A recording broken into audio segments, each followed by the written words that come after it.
likambo ya mabele, ah, likambo ya Congo, ah, sangwema, likambo ya mabele, sangwema, sangwema, likambo ya Congo, sangwema, yo na ya yo, kana ya nka, likambo ya mabele, sangwema, mboka ya Congo bakoko batikela biso, sangwema, banguna balingi Congo ebonga te, likambo ya mabele, sangwema, biso tosala nini na mokili, likambo ya Congo, sangwema, mokili mobimba miso sela Congo, likambo ya mabele, sangwema, makila bakongole etangi mingi bande ya Congo, sangwema, bakongole banyokwami mingi bande ya mabele, sangwema, sangwema, mwana mboka yo Congolais mwasi mobali esengeli oyeba ke mabele na biso toza na mosusu te, eza mabele oyo Nzambe apesa biso. Lelo esengeli tobatela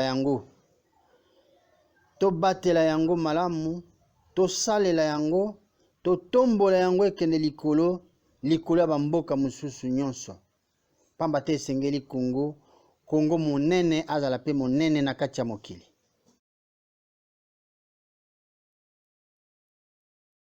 Vraiment bolingo eza te bato so baolingana te bakoza na contact te tellement toza na frontière oyo eza ya mai te, eza frontière ya mokili esengi batiela biso mire.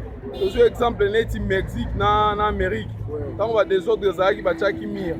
Biso la Rwanda biso towela ya mabele ya Rwanda te, Rwanda toujours menace na mabele ya Congo, so bakabola biso ya bango basepare batia mire wana toza mwana sécurisation ya bien. Soki boye ezala bien te mpo bandeko na biso bakufa mpona ezala bien te, ezala bien te entre deux pays mosusu bayaka menace pays mosusu wana ezalaka te, ezalaka te foma, ezalaka te fo batiela biso mire.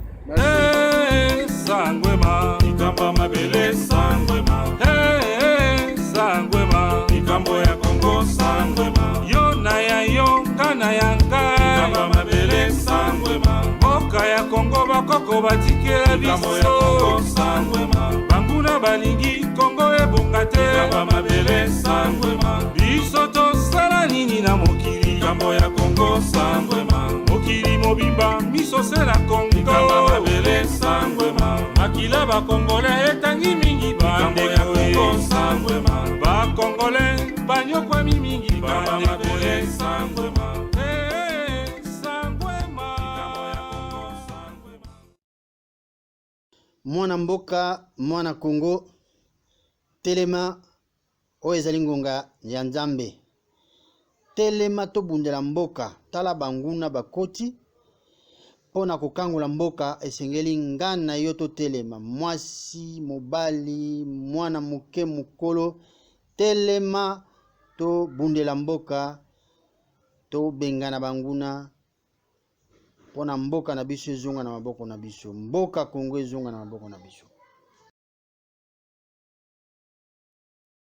L'idée à malam, pourquoi parce que tout le monde est aux États-Unis, batonga qui déjà bando tonga mire à séparation entre États-Unis et Mexique. Na Palestine ezala déjà Palestine Israël. Donc pas na biso salemi aux malam parce que au violer territoire ba Rwanda bazo violer ko côté pas na biso ya mwana bazo boma bande ko na biso ba osama ko sala ka to ko kumira mo za ici za malam ekende. Merci. Sangwema, likambo ya mabele, sangwema, sangwema, likambo ya Congo, sangwema, yo na ya yo, kana ya nka, likambo ya mabele, sangwema, mboka ya Congo bakoko batikela biso, sangwema, banguna balingi Congo ebonga te, likambo ya mabele, sangwema, biso tosala nini na mokili, likambo ya Congo, sangwema, mokili mobimba miso sela Congo, likambo ya mabele, sangwema, makila bakongole etangi mingi bande ya Congo, sangwema, bakongole banyokwami mingi bande ya Congo, sangwema, sangwema, sangwema.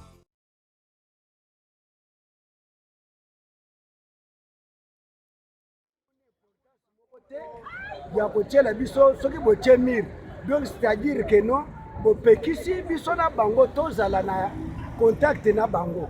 puisque balingi makila congolais chaque fois bato lokola barwandais bango nde bakotisaka barebele na kati ya mboka na biso mpona koboma bacongolais koyiba minere na biso mpo na ngai nakozala d'accord te bazali mpe na eloko ya kopesa biso te ata mokolo moko te bango bakolinga nde malere ya congolais bango baza kosepela ntango wana toza nango lisusu besoin te soki botie mire c'est-à-dire ke botia porte te eloko na ngai nalingi koloba yango wana. Mwana mboka yo ozala na kati ya Congo to na libanda ozali ingénieur fonctionnaire alanga nzembo mobeti ndembo to footballeur cordonnier moteki na zando banso bakongolais boyeba ke basakani na biso mingi me ngunga ebeti lelo esengeli totelema tobotola Congo na maboko ya banguna totelema toyeba kotonga Congo ya sika Congo ya bwanya yango ezala eba kozala likolo ya bikolo mosusu totelema kotikala nsima te. nasepeli nango eza ide moko bien batiami entre biso na Rwanda donc bato bazala na mpati na bango ke babeya te biso tosepeli mpena fo batiela biso mire na Rwanda mire de Berlin kombo nango yango wana mire de Berlin barwandais monoko eleki basakanani biso fort tosilana mpona mire en tout cas tosepeli mingi na ndenge bazotiela biso mire de Berlin RDC na Rwanda donc eza bien po tokabwana kaka. Merci Nde. Pour la libella. Ok. Sangwema, ikamba mabele sangwema. Sangwema, ikambo ya Kongo sangwema. Yo na ya yo, kana ya nka. Ikamba mabele sangwema. Moka ya Kongo bakoko batikela biso. Ikambo ya Kongo sangwema. Banguna balingi Kongo ebonga te. Ikamba mabele sangwema. Biso tosala nini na mokili. Ikambo ya Kongo sangwema. Mokili mobimba miso sela Kongo. Ikamba mabele sangwema. Makila bakongole etangi mingi bande ya Kongo sangwema. Bakongole banyokwa mingi bande mabele sangwema. Sangwema. Ikamba ya Kongo sangwema. Mwana mboka yo congolais mwasi mobali esengeli oyeba ke mabele na biso toza na mosusu te eza mabele oyo nzambe apesa biso lelo esengeli tobatela yango malamu tosalela yango totombola yango ekende likolo ya bamboka mosusu nyonso pamba te esengeli Congo monene azala pe monene na kati ya mokili.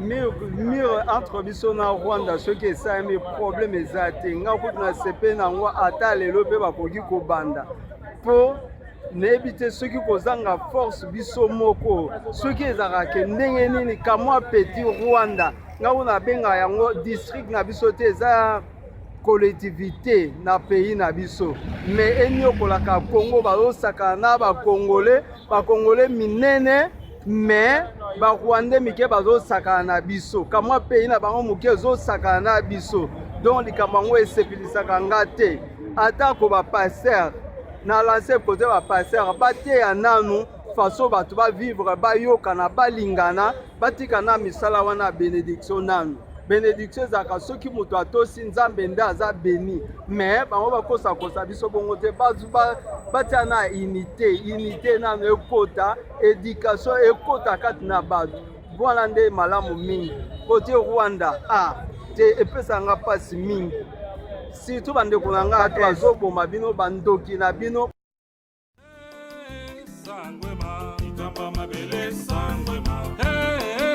Sangwema, ikambo ya Kongo sangwema. Yo na ya yo, kana ya nka. Ikamba mabele sangwema. Moka ya Kongo bakoko batikela biso. Ikambo ya Kongo sangwema. Banguna balingi Kongo ebonga te. Ikamba mabele sangwema. Biso tosala nini na mokili. Ikambo ya Kongo sangwema. Mokili mobimba miso sela Kongo. Ikamba mabele sangwema. Makila bakongole etangi mingi bande ya Kongo sangwema. Bakongole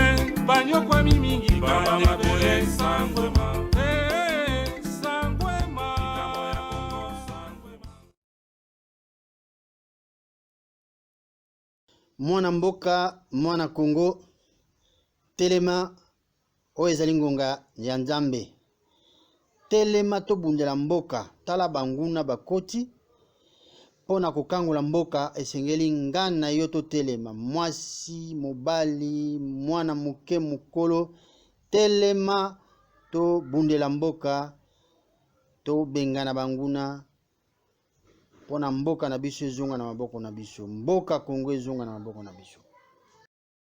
En tout cas, pour l'angali, comme moi, c'est pays na autant moulai depuis longtemps. Quand on a politique, pour violer basi, pour bomber bail, si qu'on fait passer l'équipe, pour y babilo ma matière première na biso, pas tout les matés. Combien de miroirs les salles, il fallait que tu sois depuis Kala. Tala balelo bakomi osala na ba téléphone on est kokota wa to soma ba téléphone na makila na biso. Eza kitoko te. Sangwema, ikamba mabele sangwema. Hey, sangwema, ikambo ya Kongo sangwema, ikamba mabele sangwema. Hey, sangwema, ikambo ya Kongo sangwema. Yo na ya yo, kana ya nka, ikamba mabele sangwema. Moka ya Kongo bakoko batikela biso, ikambo ya Kongo sangwema. Banguna balingi Kongo ebonga te, ikamba mabele sangwema. Biso tosala nini na mokili, ikambo ya Kongo sangwema. Mokili mobimba miso se na Kongo, ikamba mabele sangwema. Makila bakongole etangi mingi, ikambo ya Kongo sangwema. Bakongole banyokwa mingi, ikamba mabele sangwema.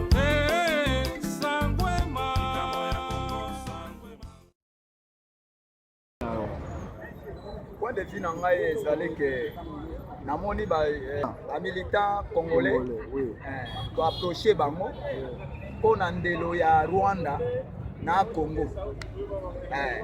Osepeli Congo ezali mboka na biso oyo Nzambe apesa biso.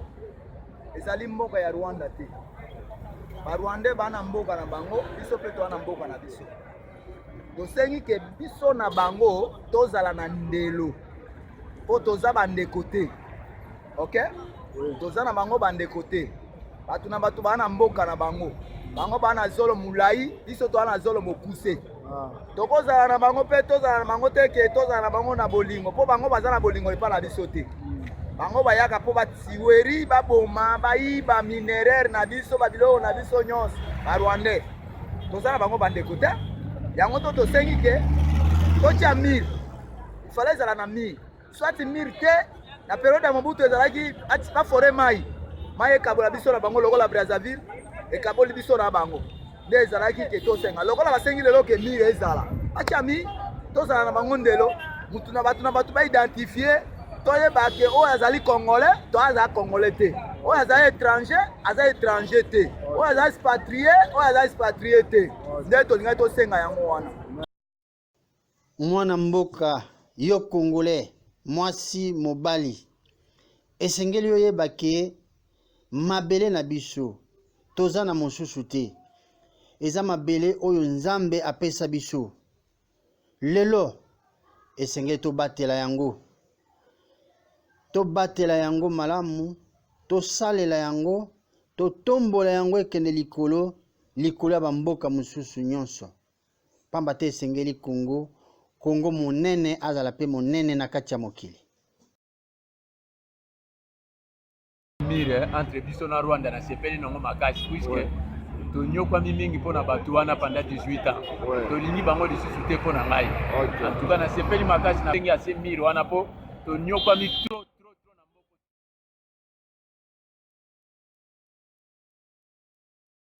Kongo ya makasi ya mabele sangwema kasa ya mbila Kongo ya bwanya pe mayele Kongo sangwema pembe ya nzoko kita ya ekolo pe mosolo sangwema.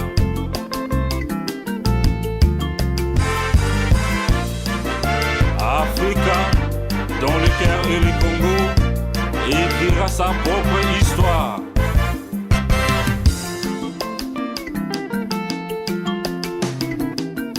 Hey, sangwema ikambo ya Congo sangwema Congo na biso motema ya Afrika mabele sangwema.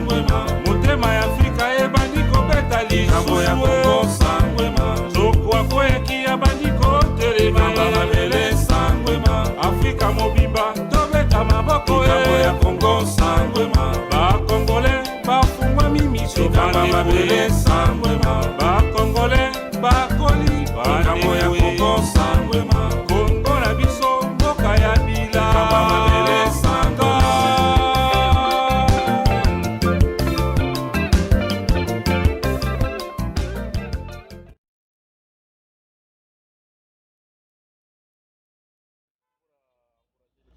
Cette initiative parce que l'histoire du Rwanda nous fatigue.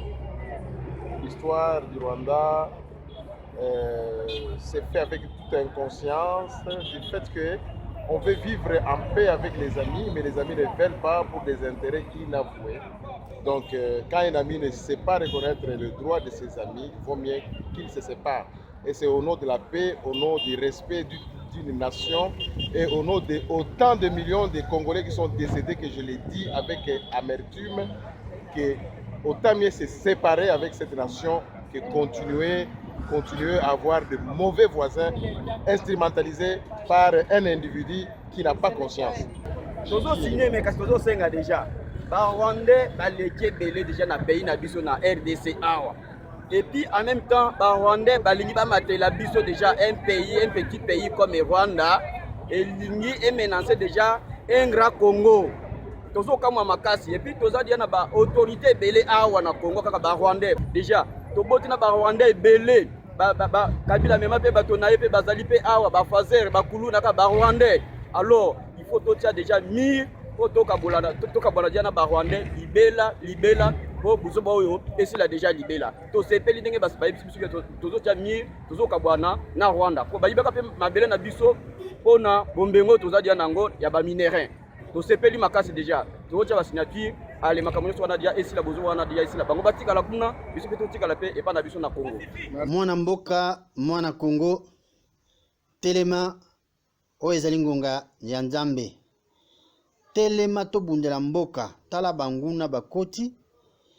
Pona kokangola mboka esengeli ngana yo to telema mwasi mobali mwana muke mukolo telema to bundela mboka to bengana banguna pona mboka na biso ezonga na maboko na biso mboka Kongo ezonga na maboko na biso. Congolais Congolais ozala mokongo moluba mongala moswahili tope moto ya bandundu esika nyonso ozali ezala na Amerika na Europa na Asia tope na mikili mosusu tope na kati ya mboka.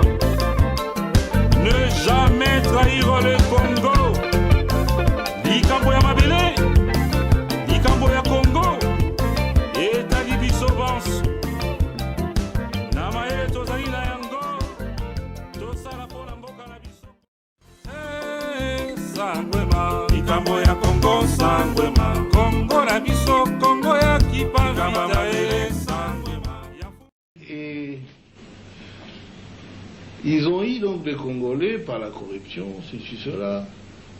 Ils l'ont fait marier à la sœur de James, à une Tutsi, directement. Il a abandonné sa femme à Kinshasa. Oui, il a abandonné sa femme à Kinshasa avec les enfants. Vous voyez encore le problème avec les Congolais. C'est grave. Il nous laisse beaucoup de problèmes. Il est là et maintenant il crie qu'il veut venir. Hein? Bon, le voilà devenu un chef de guerre de la rébellion. Et ils sont allés ramasser tous les autres rebus que vous connaissez. Et vraiment une kermesse de gens, en tout cas, corrompus et inutiles. Pardon, le Bizimakara, qui était mon ministre des Affaires étrangères, que je croyais congolais, à ma très grande surprise, quand j'avais demandé à cette armée de se retirer, et avait déjà fermé des valises, ils disent, leur armée se retire, ils se sentent en insécurité. Je dis, mais non, votre armée reste. C'est l'armée rwandaise qui se retire. C'est pas la vôtre. Mais ils ont disparu. Et j'ai compris qu'ils n'étaient pas congolais alors. Parce que l'armée qui s'est retirée était rwandaise. Ah oui. Un ministre congolais, un ministre d'État a disparu. un ministre des Affaires étrangères.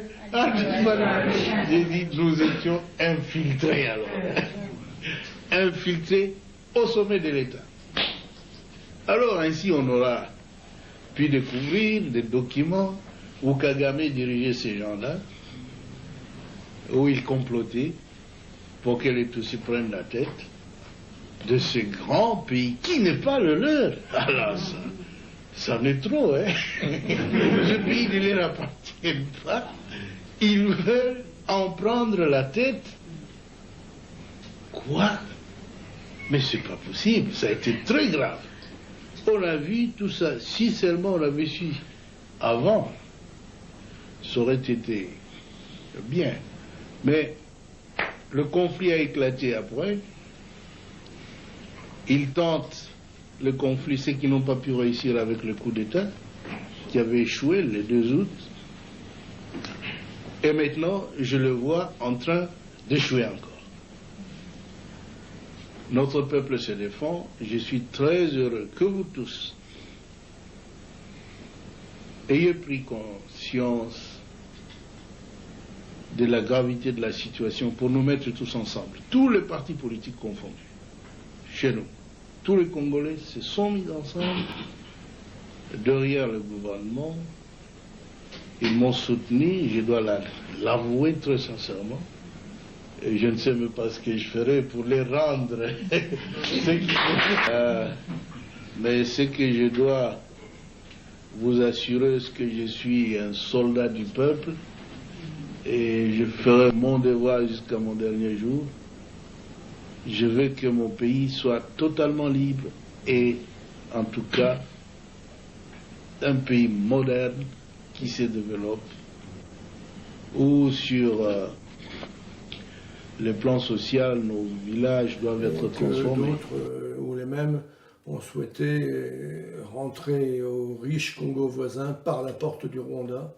Et pour ce faire, il fallait faire sauter le président Biaramina pour pouvoir s'attribuer les richesses du Kivu et du Congo. C'est une guerre qui a commencé en 1990, qui continue aujourd'hui. C'est une affaire d'actualité. Les affaires du M23, le démembrement de la République du Congo actuelle, qui est toujours, semble-t-il, à l'ordre du jour dans l'esprit de certains. Les affaires du Kivu, les 6 millions de morts, semble-t-il, qu'il y a eu au Congo voisin depuis 1990.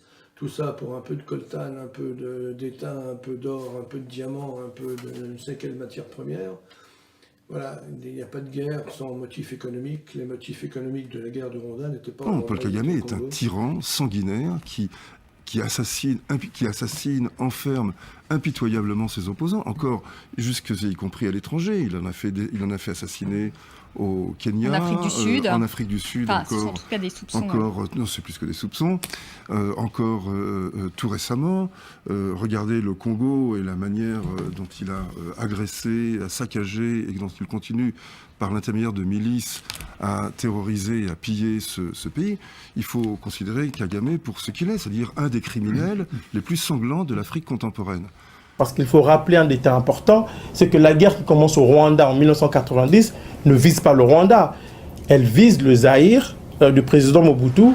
Et donc, le Rwanda ne servait que de tremplin à une campagne militaire d'envergure. Le prochain objectif, c'était le Zaïre. Parce qu'une fois que Kagame a été installé au pouvoir, on a commencé à planifier maintenant la guerre des troupes de Zaïre pour leur future mission au Zaïre. Et la guerre du Zaïre va débuter en 1996, en octobre 1996. Donc on va présenter cette guerre-là comme une rébellion des Congolais qui combattent la dictature du président Mobutu. Et une nouvelle guerre va commencer en RDC. Et cette guerre, c'est la guerre qui se poursuit jusqu'à présent, une guerre de basse intensité qui a fait, au moins selon les Nations Unies, près de 6 millions de morts. 6 millions, il s'en intéresse personne, on n'en parle pas. Et quand on en parle, c'est pour nous dire que voilà, cette guerre-là tire ses origines de la présence des génocidaires Hutus, rwandais, à l'est du Zaïre. Alors qu'en réalité, en 1996, quand les troupes rwandaises décident d'envahir l'est du Zaïre, elles massacrent systématiquement hommes, femmes, vieillards, enfants. Et une partie de ce qu'on a appelé, entre guillemets, les génocidaires de Kagame, qui après se livraient au massacre systématique des civils. Et c'est très important de le dire. Et l'armée rwandaise va s'installer à l'est du Zaïre pendant de très longues années.